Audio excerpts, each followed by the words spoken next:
Hello, world. What's up, Hello, Paris? everyone. Hi, Kendra. Hey, all right. So, people join in, come on and get comfortable into our Lucy Leadership Project living room. Yeah. It is March. Let's first by just saying, what's up, women? Right? We don't need a month, but it is nice to recognize outwardly to give women the flowers. So, Kelly, I salute you for being a fabulous partner in this work, a wonderful mom and wife, a great advocate, a co-conspirator extraordinaire, and I would not be in this space without having you right ride or die. We doing this. Uh, ditto, ditto, ditto. I mean, you are my co-conspirator, my disruptor, my co-author. I mean, that is, sometimes when I think about that, I I go, know, I'm like, what? I You wrote a wrote a book. book. I mean, I can't imagine doing this work with anybody else. And here's the thing, like I think I'm still like coming off a high. For those of you who know us know we live in two different states. And so I'm in Georgia and Kelly's in Virginia, and for 2 weeks we had time with each other. And I miss that actually. I mean, Zoom is nice and this platform is great, but it's something about the energy of having your friend, your partner in the work right next to you. That energy just comes up, even if it's just sitting and watching Schitt's Creek with a little bit of Alexa. Alexa.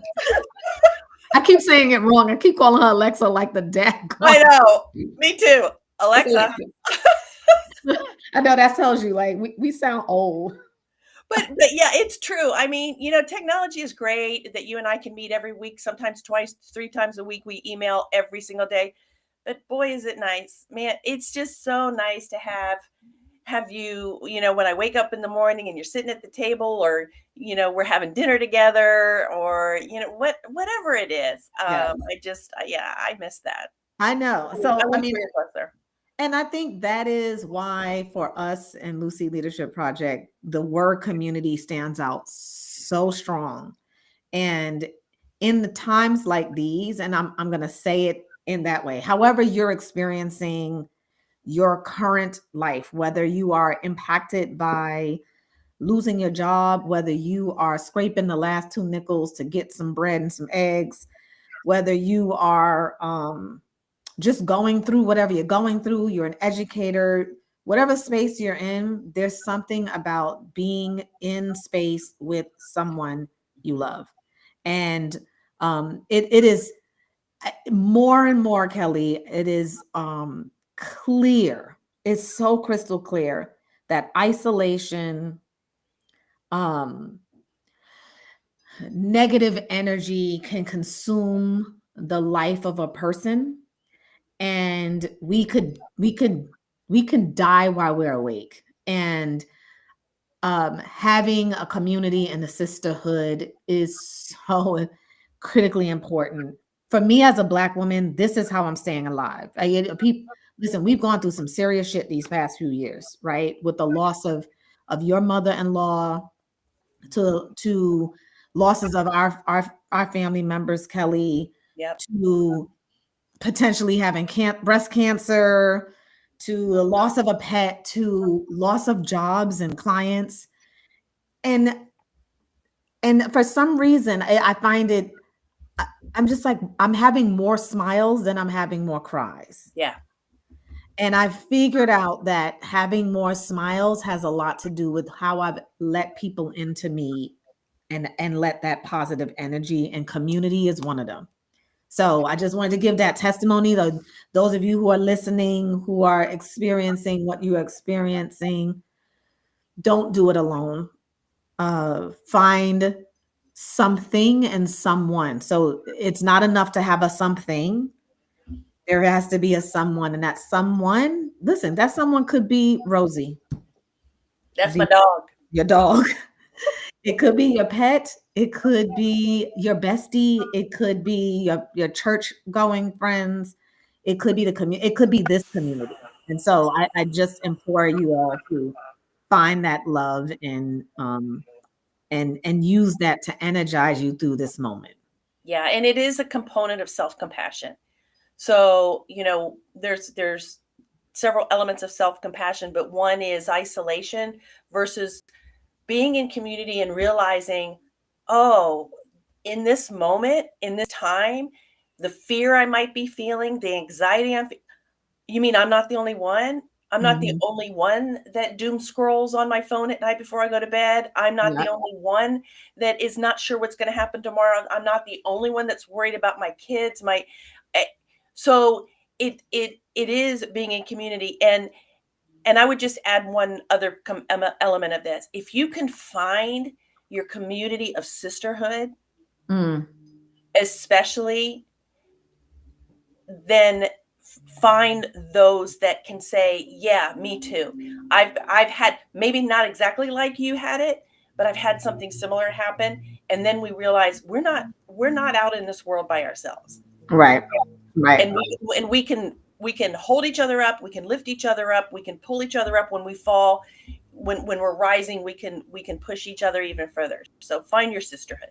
Yeah. And so I'm going to put up on here, we have our Unwraps community, and we would love for you to join the Unwrap community. If you use that QR code or you go on lucyleadershipproject.com, you can, so someone just lit it up because you saw it go around. You can find out about how to participate in one of our communities.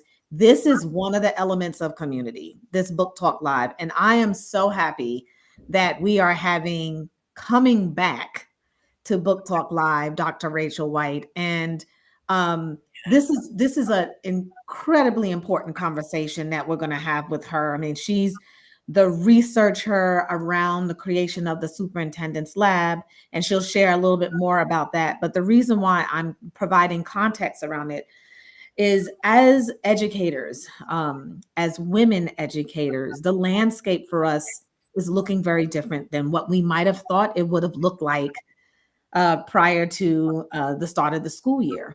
And, the data that she is going to share is going to be critically important as we think about, so what does this mean for women who are ascending into the role of superintendent or aspiring to that role? What does it mean now? What were the trends prior? And what does it mean now Yeah.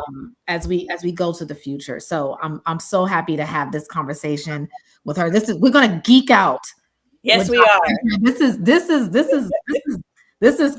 This is really oiling your juices, Kelly, because this is your alley. Yes. Yes, Yes. this Yeah. is your I've got alley.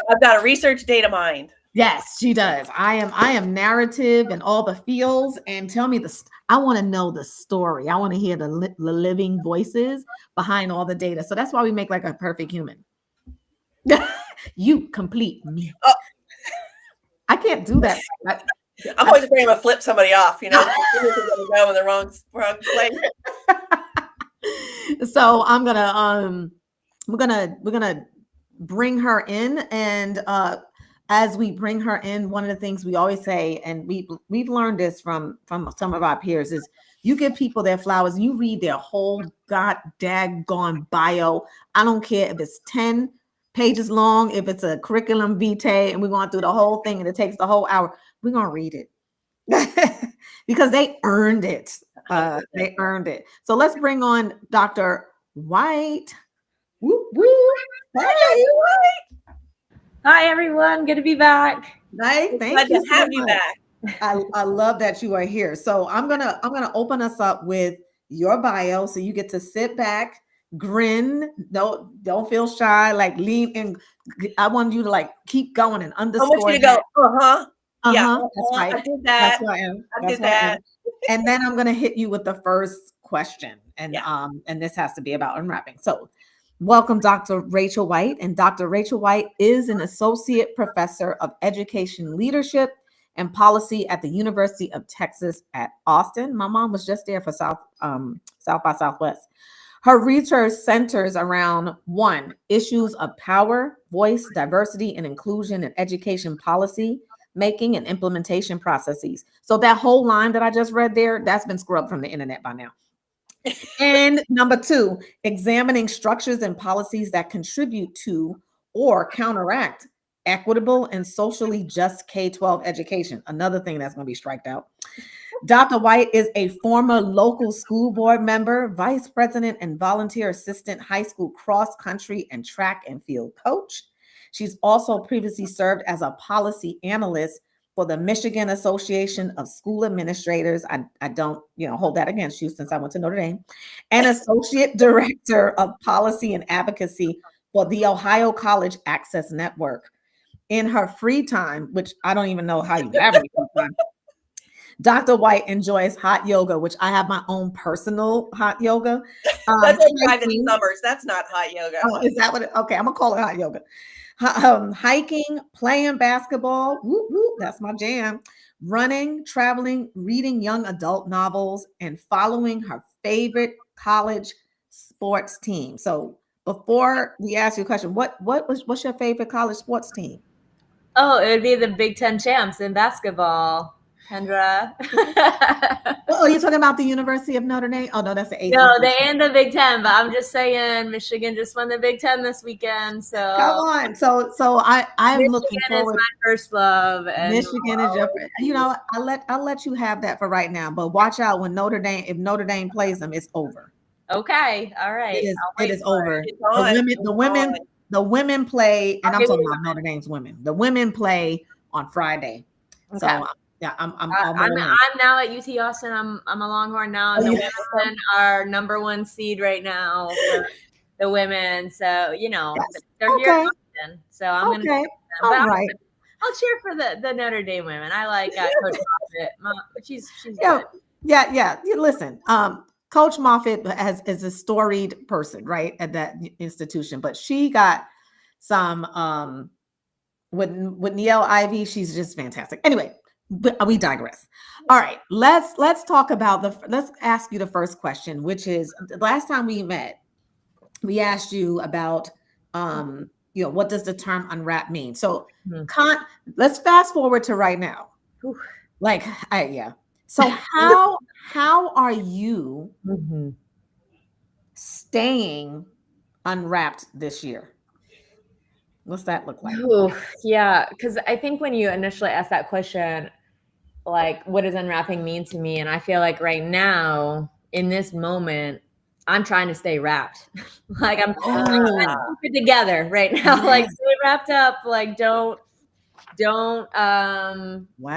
disrupt anything, right? Like don't reveal anything. Just keep your head down. Stay sort of covered up. That's what feels safe to me, right? Is to not reveal things. But you all have seen social media. That's not what I'm doing, right? Like I'm still putting the things out there. And so I think what I've been thinking about in this context is in terms of how am I staying unwrapped? It's more about who's controlling my unwrapping.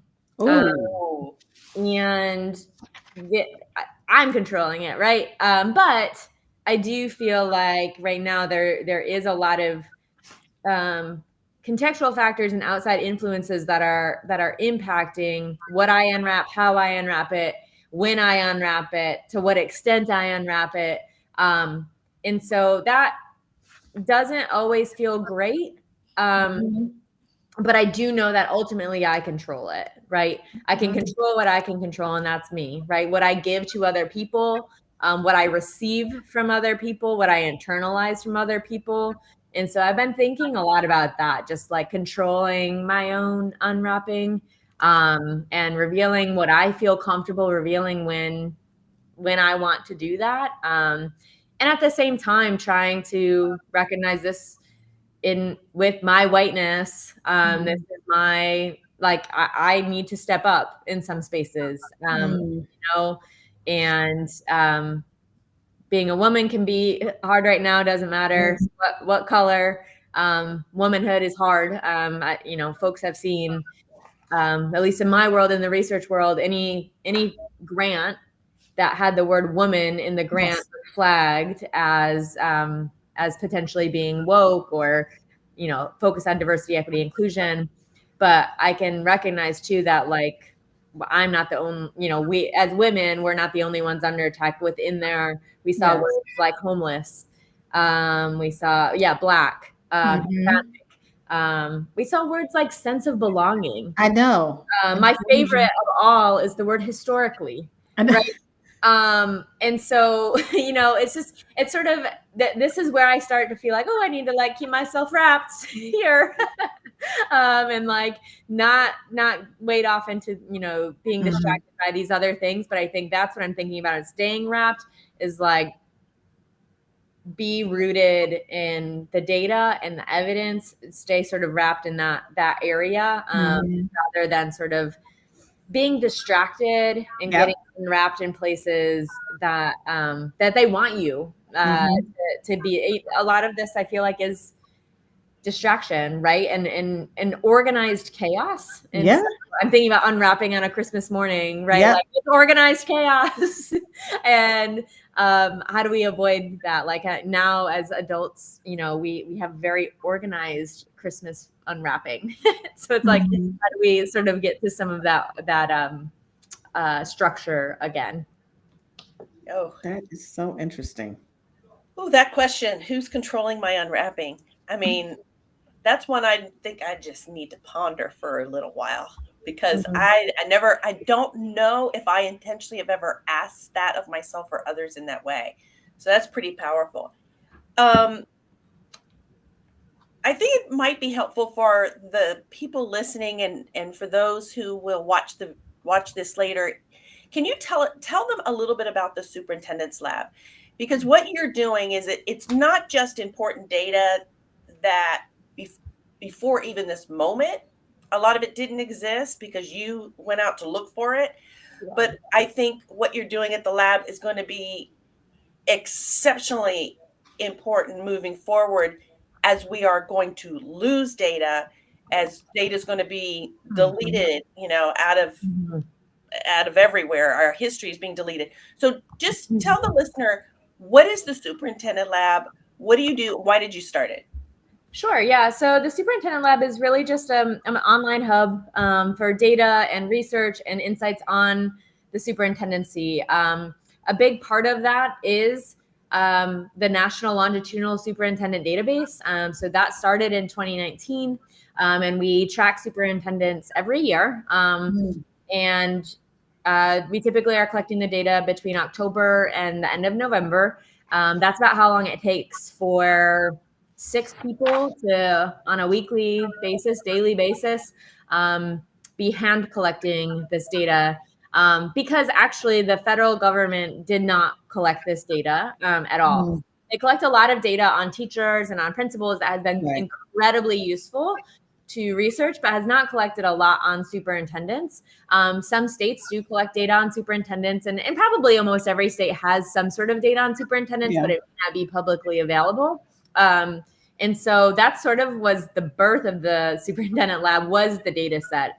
It has sort of expanded from there to be, as I identify as a very public scholar. And so my work is not just for the ivory tower, for other academics. I really am an academic that wants to be on the ground in community with the people that I am researching, and having them inform the questions that I'm asking, how I'm looking at the data, the next study that I'm designing. And so the lab also is a way to sort of share out the research that's coming out and get feedback on it, and say, like, where do we go from here? How would you cut the data differently? What additional variables would we potentially collect, and how could we collect those? But also I'm a mixed methodologist by training, and so you'll notice on the lab's website, there's other research that I do on superintendents that's not just this, like, what people would consider like superintendent labor market type of research around gender gaps, racial gaps, superintendent attrition and mobility. That's all very quantity, but we do a lot of work that involves superintendent interviews and things like that. So that's sort of the goal of the lab. And really, I think my goal, 2 big things. One was to just bring light to the superintendency, and in doing so, humanize it. I just, I don't know. When I worked for the Michigan Association of School Administrators, I single-handedly watched how powerful superintendents are, and how much they cared. And it didn't matter what their political party was. I worked with superintendents who identified all over the spectrum, and I never, unless they told me, I didn't really know, because the most conservative of superintendents that I talked with also were making sure that every kid that walked through their door was getting the best possible education that they could provide. They cared about students with disabilities. They cared about multilingual learners. They cared about the trans student. It didn't matter. Like, those were their kids. And so I just felt like they're in this such powerful position. And I watched them change state funding formulas. I watched them change seclusion and restraint laws, like, single-handedly. And so I was living in that world while getting my PhD, and I would go to campus and, like, be in my classes and whatnot. And I felt like no one was talking about superintendents at all. And I was like, there was just this major division between my work world and my research world. And so that's sort of my goal, was to just bring light to them. And I think sometimes it doesn't, I wonder how helpful I am. But people just say, like, no one cared about us. We can see ourselves in research now, and not that no one was doing research on the superintendency, but just like the ways that, some of this data has really elevated what we know about the superintendency has, been, I think, hopefully helpful for the field. Can I ask a follow-up? What year did you officially launch the superintendent lab? Yeah, so I actually didn't launch it until 2022. So it's pretty young still. I started collecting the National Longitudinal Superintendent Database data in 2019. Okay. Started the database first, and then the lab kind of became like, let me be more public about the data. I do a lot more collaborative work, and so people that are doing dissertations will reach out and say, hey, like, I'm doing my dissertation on women in California. I can't find any data on California trends. And so I'll send them, like, a little printout, right, of, like, here's specific to California, here's the trends. So just wanting to, like, be more collaborative and share the data in a safe way too. I haven't made the data publicly available because I feel like I respect every single one of those data points so much. And I'm, like, very nervous that that people could take it and use it in a way that's not respectful of them as humans. But it has allowed for much more public consumption of the data starting in 2022. So with that said, so you started, like, creating the database in 2019. You launched the lab in 2022. Here it is on 2025, right? March 2025. Yeah. Overarching, what are some of the most significant trends that you've seen, especially around women? Okay. Where's the progress and where's the stagnation? Yeah, great question. So I think I'll be optimistic first. Okay, yay. Let's start with that. We need it. Yeah, optimism. We're making gains every year. They're painfully slow, but that is how change happens, right? In this nation. We don't just flip a switch and it's fixed tomorrow. It's slow, incremental change over time. I think there are some bright spots in different states that are making a lot of change. If you can go to the superintendentlab.com website and you can see all of the states that are making bigger gains than others. And so I think that gives us a little bit of, like, hope that, like, how can we dig into those states and say, hey, like, what are they doing different? What are search firms doing differently in those states? Like, what are school boards potentially considering in those states around retention of women or recruitment of women?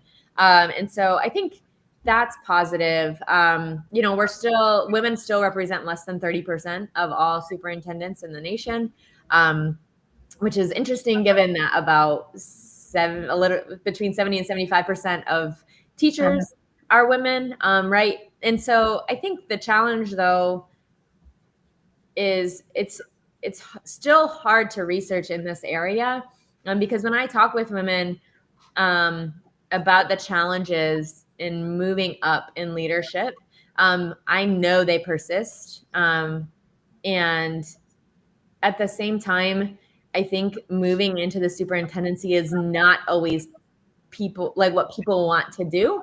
And so because of the there's not a lot of data around the search process, it's often done by private search firms. Yep. And we, unless I can develop a partnership with them to give me the data, it's hard to know. But I will just be honest, I don't know the extent to which women are applying across the board, right? Like at a national level and making it to round 1, round 2, finalist, right? Like that is very much a black box, and we have some information, but it's hard to talk about national trends in that area. But what I can tell you is in the qualitative data, there are differences in the experiences of women, particularly Black women and Hispanic women, in the search process, in terms of the types of questions that they're asked. Can you share even some more? Like, what's some examples or some things that are being said or done? And then how are women actually sort of getting through that? Yeah. So I think, there are federal laws that prohibit certain types of questions from being asked. And if it is asked, you can say, I don't have to answer that question, right? But there are ways around this, right? And there's this balance of being who you are, right? Showing your humanity so that way the board gets to know you as a person. And so, sometimes there are questions like, oh, for me, I have no children. And someone like me could get asked the question like, oh, well, would your kids go to the school? Right. And it seems like actually in many cases, it may be sort of a innocent question. Like they really are curious about it and they want to be able to talk to you about like, what schools or whatever are you interested in sending your kids? Like it could be very genuine, but it's those types of questions that very rarely do men get asked. That's right. Would your children be going to this school? Yeah. Or it would be asked like, what their spouse does, or things like that. Oftentimes people don't really care what the male superintendent's spouse does.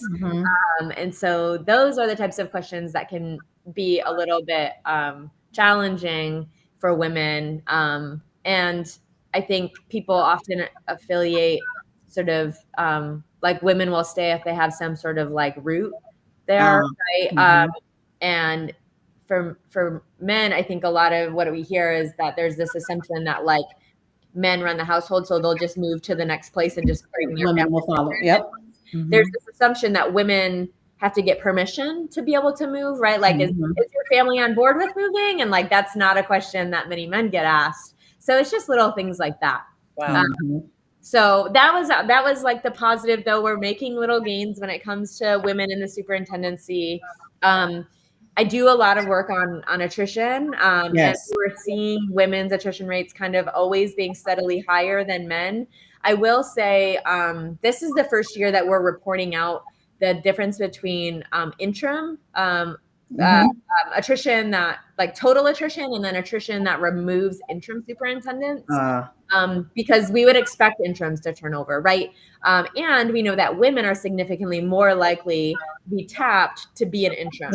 Yep. Another issue that we could talk about, and why they get tapped to just like fill in and go back to their spot. Yeah. But if we take out the interims, the women's attrition rate is actually lower than, I was quite concerned that it like was consistently higher than men's, but it is, I think it's about a percentage and a half lower than the overall rate once you remove the I think those are actually two related issues, but separate issues that we need to talk about. And I don't think we've really had the nuance in the data to be able to talk about that until now. So that's something I'm thinking about. And then the last thing I'll just bring up is at the lab, anytime a superintendent does turnover, we collect qualitative data on the nature and the type of turnover. And we can break that out by gender. We will be able to break it out by race. We're finishing cleaning that data. We have race data on about 50%. Okay. Superintendents. because we're only using self-identified data, and that's not Right. available everywhere.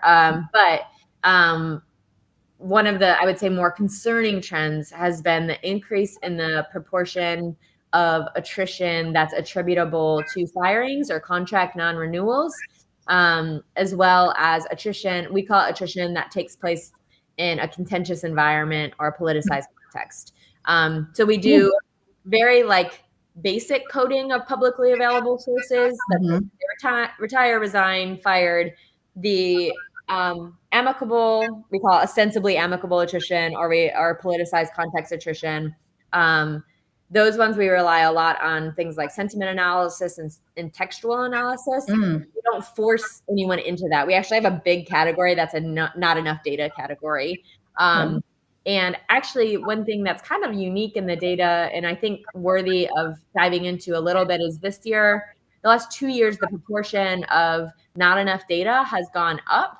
And we're trying to figure out if that is a data collection issue, or is this maybe potentially associated with like local journalism being cut, right, where we're not being able to cover these stories as much as we used to, or it could be, you know, that superintendents are protecting themselves, right, in that like story's not getting out at all, except in the most extreme cases. And so we're working through some of that data, but I do think it's worth noting those things and digging more. And we are seeing that women are significantly more likely to experience attrition in a politicized context or contentious environment right now.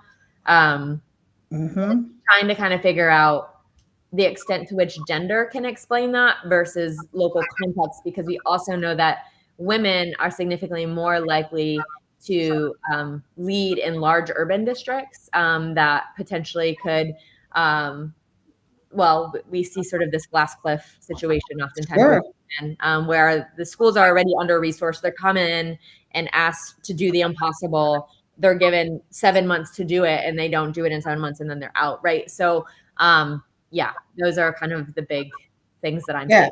I call that the women who do that. We call it, you know, there's a whole song about it, but that's it's the cleanup woman, right? And I see that quite often with Black women, not just in superintendencies. We see that in city government too, right? Mayors or city council people, board members, and it's like, get them in there, clean them up, and it's like, oh, you were just way too harsh. We don't like that. And thanks for holding it down. And we've hired this man right behind. That has happened in the district in which I live, the state in which I live, the surrounding districts. I've just watched the women who were there, and they've either been asked to step down, fired, or and come in as interim and then not selected. To continue. And it's like, and they've been replaced, interestingly enough, by Black men. Right. And I'm just like, wow, okay. Now this is, now it's a couple of them that are already, you know, teeter-tottering on exiting already. But I, you know, to give some additional context in terms of what I'm seeing, even in the state of Georgia, that's happening. Yeah, absolutely. I think one of the like stories too that I have been following for the past 4 years is Memphis Shelby County. They had an interim. They had a couple of failed searches. They had an interim for a couple of years who was, from what I understood, sort of beloved. Like people really liked her as an interim. She made it to the final round, but didn't get into the final 2 or 3. They ended up hiring a Black woman from Detroit, who I think was in district central office, but this was her first superintendency, and got in there and just dealt with racism and all sorts of things. There was a whole news story around her brother receiving a call from an anonymous person in the community with a really racist remark about and threatening her physical safety, and she had to stand in front of the community, right, and say, I'm safe, you know, I'm okay. And then literally, a month or 2 later, she was fired by the board. Yeah. And there's, you know, we're all humans. Like there's complexity to all of these stories, right? But what I do focus on in the lab is to say the data that we collect on the qualitative is what the public knows about superintendent attrition. And to me, that actually matters a lot, what the public knows, right?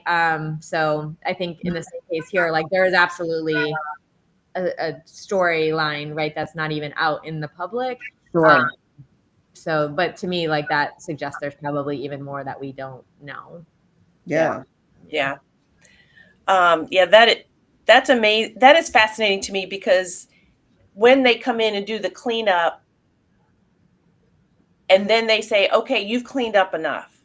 We don't want you to keep cleaning up. You cleaned up enough, and now somebody else can take it over from you. There's some recent data that I believe that you were looking at that I think is very timely. And I'm going to just ask it, outright, and then just let you very broadly, and then let you just talk to us about it. And that is the data you were collecting around how the political climate affects the superintendency. And talk to us a little bit about the study, because if I understand right, some of that was done before the current political climate, or was it done? And if so, my question is, will you be doing some post based on the current political climate? Yeah, so a couple of things. One, I'll start with one thing to look forward to. I have a new piece that's going to be coming out around superintendents' engagement, beliefs about and engagement in state policy spaces. I think that's going to become even more important in our current political context. I did that study in the spring of 2020, so right before that election. And then we reran a chunk of those questions this past spring, right before this election. So I think that'll be an interesting comparative. The study that I have coming out, which I'll share on the website, but that one is just like a single point in time study. I think it'll be interesting to be able to share that like change. Yeah. Did they become more engaged under the Biden administration or less engaged? It'd be awesome to be able to continue to do this every 4 years, like the spring of every 4 years. So that'll be coming. And then the study, I think studies that you are talking about. So there's two different studies. Right. One was conducted in 2023. So, that was actually the highest superintendent attrition year. And that survey focused on asking superintendents about to sort of share the extent to which there's political conflict within our district. We asked some questions around job seeking. And then we had both positive and negatively worded questions around like the what we sort of categorize as like measures of political context. So things around like, do you have trusting relationships with your school board? Does your school board president respect your expertise? So more like positive worded ones, and then other ones that are like, to what extent has there been misinformation spread about district policies or things like that? So had both of those.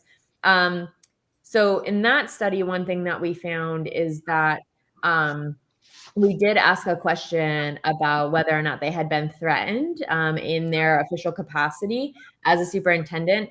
And around half of superintendents had felt like they were threatened in some way. But women were significantly more likely to report having been threatened in their official capacity as a superintendent. And then this spring, so that was 2023. So this spring, really it was like May through August, we did a survey. So it was before the presidential election. But we were asking about culturally divisive conflict and trying to measure how much culturally divisive conflict was happening, from who, by who, towards whom, all of those things. And then we actually asked superintendents to sort of cost that out, both from a financial perspective and from like a personal cost perspective. So in that study, what we found, the big sort of headline in terms of direct costs, things like additional legal fees that they hadn't planned on, additional security, additional money spent on monitoring social media, government relations, those types of things. We had direct cost, indirect cost. So we asked about how much time were you taking away? And we had sort of costed out that. And then turnover costs. So how many educators left that you know of because of culturally divisive conflict. And we had a cost benefit analysis that we did. And the total cost in 2023-24 was $3.2 billion with a B.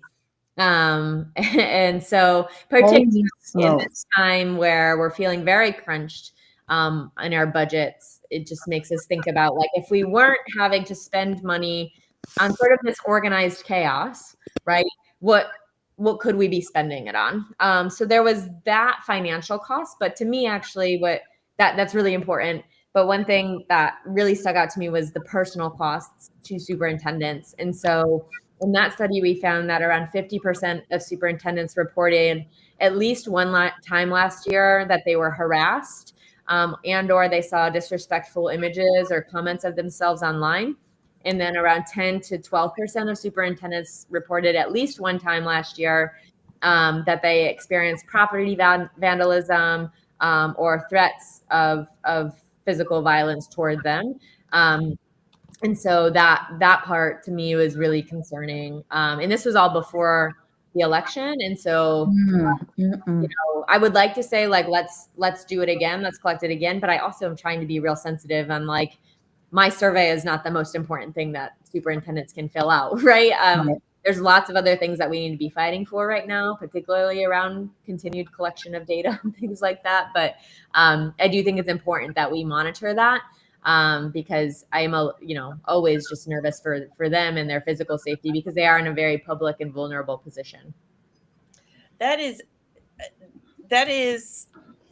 the financial. Let's just start the financial costs. I mean, I am so glad you're collecting that data because I actually had probably a year ago, I had this very conversation with someone and I said, with all of the shenanigans going on at local school boards, if the average taxpayer knew what the cost, that is not benign, that it is, like you said, it's indirect and direct cost. But if they just knew the wasted taxpayer money with having to go to court, with having to, I'm so glad but what'd you say? 3.2 billion? Yeah. Yeah. I mean, imagine how they could serve kids. That's how many teachers, that's how many services, that's how many, that's, you got to put it in real, what is that? What would that buy? And it would buy so much, for kids, in that way. So as you're looking at that, and I understand the sensitivity right now, right? Is there any thought of also, I know you're looking at the superintendency, but as you're looking at designing new research studies, I'm wondering what the relationship now between, if things go forward the way they're saying they'll go forward, what the relationship with superintendents and state boards of eds are going to look like. Oh my gosh, yes. Because that's going to be their governing body now, right? And I was just talking to someone I know out of our home state. I'm in Virginia, Board of Education, and one of the things she told me was, we are nowhere near prepared to take on the amount of work that's probably headed our way. Yeah. She's like, we are not staffed. We don't know what to do with it. We don't. And so then I'm thinking, okay, that also shifts where the superintendent might be looking at it. And so one, have you already thought about that? And two, is that something you might be thinking about in the future? Yeah. So I have thought a little bit about that, but it was much before this time. So I have I'm trying to remember. So this is a study that will be coming out literally like any day. But I asked separately about engagement with State Board of Education and engagement with state legislators serving on education committees, and then other state level actors. So I asked about their beliefs about and their engagement in both of these things. And beliefs about engaging with state boards are very much, we know we need to engage with them. They're important right? And what we have to say is important to them as they make decisions, right? But when we actually then shift to the survey, that part of the survey that asks about frequency of engagement and with whom, it's relatively minimal. Like among, I think if I lump them both together, it's like around half of people have engaged at least once. And then when I get into like, of that half, the majority of them have engaged like 1 or 2 times a year, and then over a career, like 5 or less times. And so it's been relatively minimal engagement. And in part, I think it's incumbent on us. When I say us, I'm saying us preparing superintendents and supporting superintendents to do a better job of helping them be prepared to engage in that way. I don't think that's part of the training that they've been receiving. And I asked those questions in that survey. I asked, in your like official formal educational experiences, did you ever learn how to engage with state policymakers? Did anyone emphasize why you should do it? And around half, right? And even if it did, it's like, did they help you understand how to communicate to your constituency about why you need to leave the district and go to the state board meeting and take an entire day out of the district? Because I think that part is a pressure that I heard in the qualitative data for that study, is that they felt pressure to stay in the district, that people didn't see the value of them. Actually, I was in 2 states, and Virginia was one of them. And, Virginia is a very large state. If you live in Southwest Virginia. Yep. Yeah. That's Kelly. It's going to take you forever to get to the Capitol. And you get to testify for 3 minutes. And then you got to drive all the way back home.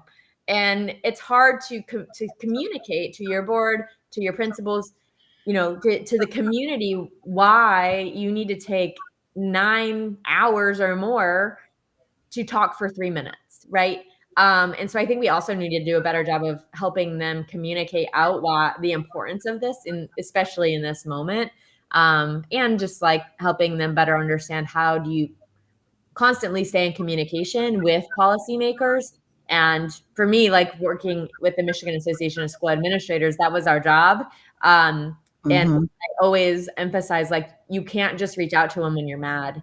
You can't just reach out to them when you're a no. And you can't not reach out to them because you're not the same political party as them. You have to constantly be in communication with them. You have to recognize their humanity and the pressures that they're experiencing, and communicate your humanity and the pressures you're experiencing, so that way you can build a relationship, and be able to, I did a whole other study around state legislators and state board members, asking whose voices do you value when you're making education policy?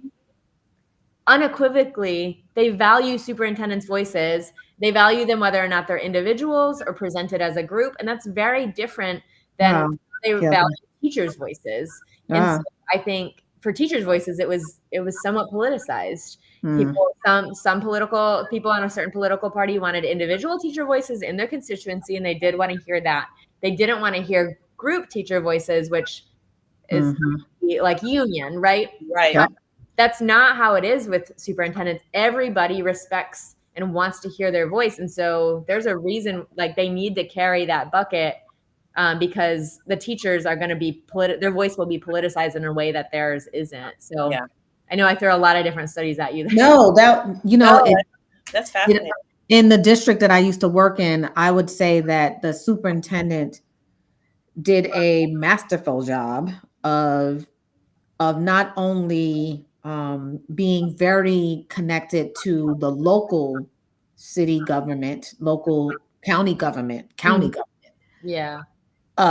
He was always either present, or he had an ombudsman who was present at anything that's happening at the Capitol. I mean, we would hear, he would be teaching us as a district staff about what was coming, which House bill, which Senate bill, what impact that it can have. Like, he was very well in tune. And because it is the largest school district in the state, his presence there held so much weight, because if this school district was going to do it, then it was a model for everyone else. Mhm. And it kind of controlled a lot of the policies that were being implemented. His voice was so powerful and influential in that space. Yeah.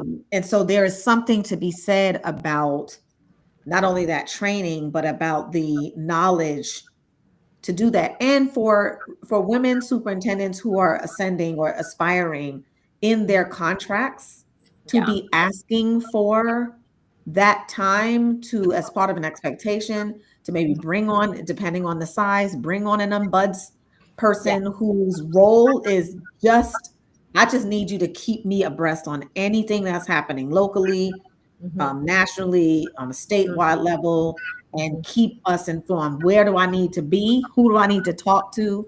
And so you have to be able to present that too Yeah. to a board to know that that's necessary, and to give the compelling argument behind why that is necessary. Yeah. Yeah. Yeah, for sure.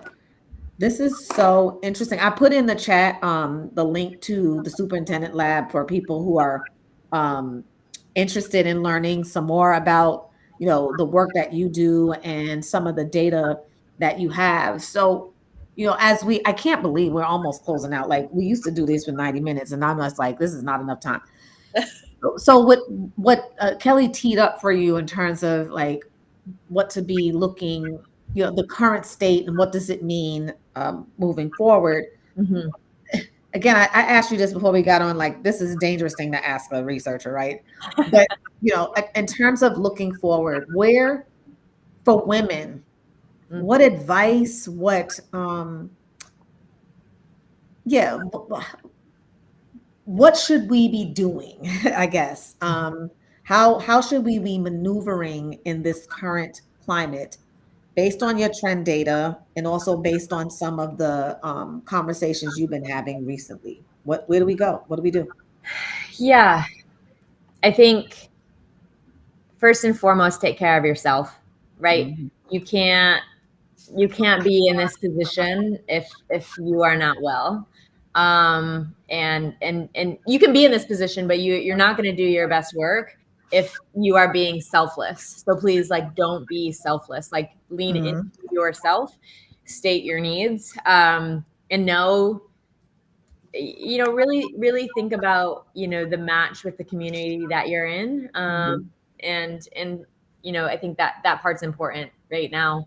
Um, and I think as women, what we're often very good at is collaboration and Mhm. relationships. That's what I see in the data. The leadership style of women is much more about bringing in and bringing in voices. And so I think right now that's really important. And so continue to lean into that, bring in diverse voices.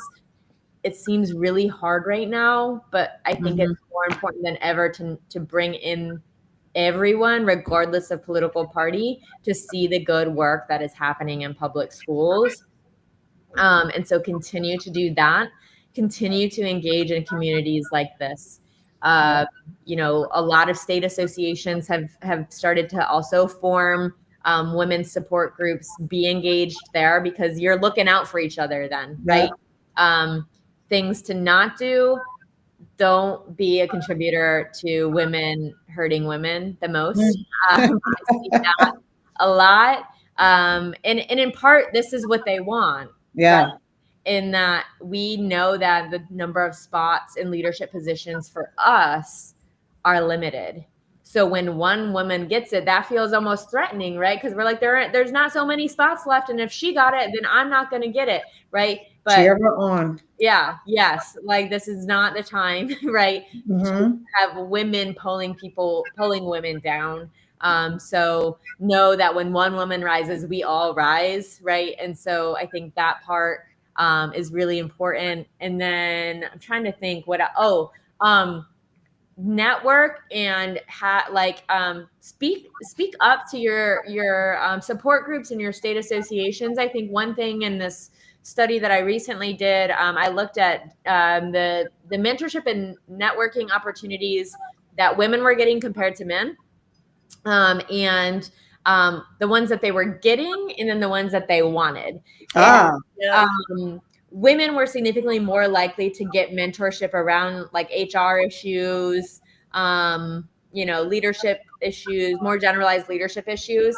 And so many of them were saying, I want more leadership around finance and budget, around superintendent school board relations, right? And so if you're mentoring women leaders, make sure that we're not making assumptions about women, what women want or need, gendered assumptions. And then if you are a woman leader, speak up about the training and the mentorship and the support you want, because it's a mentorship is like a marriage, right? Like sometimes they don't know, right? We get mad because they didn't do what we wanted them to do.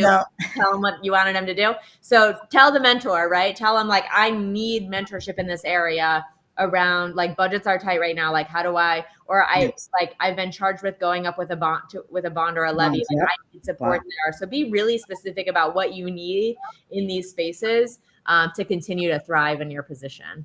Oh, that is great. Those are great. Those advice. are great. I mean, I heard you actually just made a full circle from the beginning, top of the hour, because part of what you said is take care, ask for what you need, but match what you do with your community. And I think that goes back to that question of who's controlling my unwrapping. That's right. Who's controlling that, and how do I, Rachel, we're trying to build a community here, and it's one of our values is that you shouldn't be out there alone.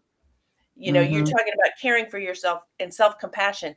You can't do this work in isolation. You need to hear, oh, you too, that's happening to you too. Yep. Or you need to hear, I went through that. Let me help you navigate what you're going through. I can help you navigate what you're going through. Yeah. This was great. I mean, it's always, I could spend like another, like you said, Kendra, it's like geeking out on the numbers and the data. And it's like, okay, now Rachel, tell me about. Well, it's confirming, I think, our mission. Yeah. It also is that there is some light, right, at the end of this tunnel. And it's the same light that we're trying to go toward, right? The same, I think, what you are describing as advice and ways forward, like the responsibility of us to create the necessary spaces for women to have the tools and the strategies to do the things you're asking for, right? So it is incumbent upon the associations to not also fall into the gendered stereotype trap that, well, women are going to gather and network and all, we just going to talk about like how to dress. I mean, we went to a conference and this woman was talking about how to be prepared for an interview. And it was like, are you kidding? Mm-hmm. Like that's the least of our worries. We know how to come into an interview. Like that's the least. It's like what happens in the interview, how do you navigate what's being tossed at you, which could be gendered and racist. The second is when you're in the roles, even before you get it, like they're offering you the contract, how do you make sure that in the contract you build in some things like additional time for caregiving, since the world has not caught up with caring for aging parents now, right? How to ask for additional funds for healthcare, for the sandwich generation that we are in, times for us to get that training and all those other things. In fact, Karen says form ecosystems. Yes. That's the language, right? So this is the time, if we haven't had them before, this is actually Gladwell. This is the tipping point to create that. Yeah. To do what the data is suggesting from what you gathered. So thank you so much for this. Yeah, of course, this is really great. And I would say also, we know that 70% of superintendents are men, and we have to communicate with them around what we need from them in this time. And there's a lot of allies out there. There really are. But a lot of them will say, I don't know what I don't know. And of course we don't need to always, be the one carrying the burden, Right. having to explain what we experience. Right. But I think the more that we can talk about our experience, the more, and, tell them I need you to listen when it is being talked about. I think they're going to be really incumbent upon they're going to be some of the ones that have to drive the change too. For sure. Thank you so much. So Rachel, we'll see you in another couple months. Okay. Yes, we do. We will see you. I know we will see you around. In fact, no, we're going to Dallas. I'm about to say we're coming to Austin, but no, we're coming to Dallas in the fall for a conference. But we, again, just, from me and those who are watching, thank you so much. And thank you for what you're doing. Yes, this is you are protecting the data right now, and I'm so glad it's in your hands, and that you can't, they can't scrub that, and that data is critically important for us to be able to, move forward. We talk about being a data informed in a community. We want to use the data in order to make the decisions necessary for this work. So thank you for being on tonight. We appreciate the time you've taken, and for those of you who are listening and watching, please check out the Superintendent Lab online. Look at the incredible work that Dr. Rachel White is gifting to our community, gifting to our education space. And for that, we thank you so much. Yes, thank you so much. Thank you. Thank you. And then for all of you, we will see you soon. Again, I just want to make sure, just in case you want to become part of the Unwrapped community. Nope, that hides your face. I was like, wait, how do that's? Let me see. Wait, okay, that's even worse. Just get rid of all of us. I'm just gonna look. I'm trying to. I just don't know how to work this. That's okay. We're trying to figure it out.